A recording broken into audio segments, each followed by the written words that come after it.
both rules, one, the first that was not papally approved, written in 1221, and the second papally approved rule in 1223, each has a passage, they're somewhat similar, cautioning the friars not to let women make vows of obedience to them.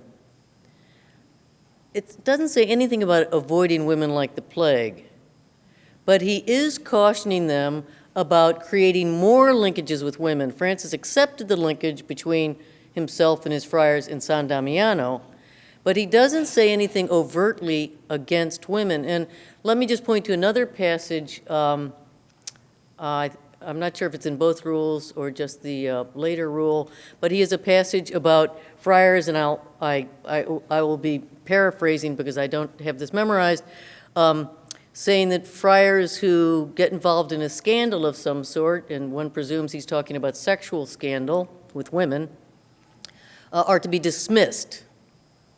What I find interesting about Francis in that passage is often in this time when men fell into temptation, the temptress was a woman, and the women somehow get blamed.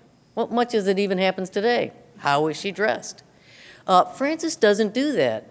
So when I search for Francis's writings to see, well, is there truth that he had some kind of over against vis-a-vis women?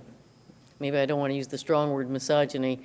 I don't find the evidence. It doesn't mean it couldn't be true, but it's not in his writings. It's not in the earliest lives written about him.